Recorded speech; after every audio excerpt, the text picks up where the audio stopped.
ચલો ગાઈસ, સોમનાથ કિચનમાં આપ સૌનું હાર્દિક સ્વાગત છે. તો આજે આપણે બનાવવાના છે પૂરી. તો આ છે મેથીવાળી પૂરી અને આદુ મરચાં અને મેથી નાખી છે, આદુ મરચાંની પેસ્ટ નાખી છે ને જે પ્રમાણે આપણે બધો મસાલો નાખીએ ને એ પ્રમાણે હળદર અને લાલ મરચું જરાક જ નાખ્યું છે, નથી નાખ્યું, નિમક ને એવું નાખીને લોટ બાંધી લીધો છે મેં. તો એનો વિડીયો નથી. તો જો આપણે આ મસાલાવાળી પૂરી બનાવી છે, મેથી, ધાણાભાજી, આદુ મરચાંની પેસ્ટ નાખી છે, લાલ મરચું નથી નાખ્યું, હળદર, હિંગ ને નિમક નાખી અને મેં કઠણ લોટ બાંધી લીધો છે. એનો વિડીયો નથી ઉતારી શકાતો. અને આ છે આપણે ખાલી નિમક અને મોણ નાખીને લોટ બાંધી લીધો છે. કઠણ સાદી પૂરી બનાવવાના છે. ગાઈઝ, આવી રીતે આપણે મસાલાવાળી પૂરી વણી લીધી છે અને હવે આપણે એને તળી લઈશું. તો આ મેથીવાળી પૂરી તમને ચા સાથે ખાવાની બહુ જ મજા આવશે. તો આપણું તેલ ઓલમોસ્ટ આવી ગયું છે. તો આપણે એમાં નાખી દઈશું.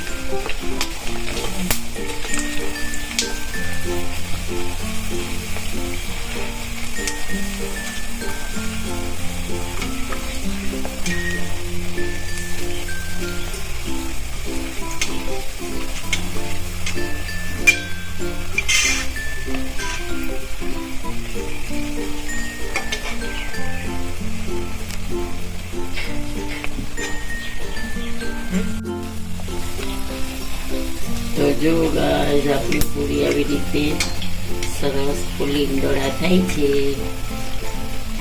આ પૂરી બહુ નહીં ફૂલે કારણ કે આપણે આમાં નાખ્યું છે ને મેથી ને એવું બધું, એટલે થોડીક આવી ક્રિસ્પી થશે. તો ચા સાથે ખાવાની બહુ જ મજા આવશે. એટલે બહુ નહીં ફૂલે આ. પછી જુઓ ગાઈઝ, આપણે આવી ઓલી સફેદ પૂરી બનાવી છે જે જમવા સાથે ફ્રૂટ સલાડ સાથે ખવાય એવી. તો એ આપણી પૂરી સરસ ફૂલીને દળા થઈ છે.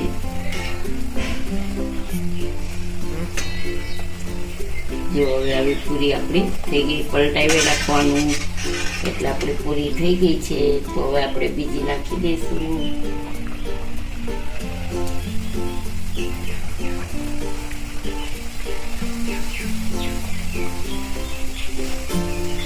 જોઈ શકો છો આપણી પૂરી બધી સરસ ફૂલી ગળા થાય છે.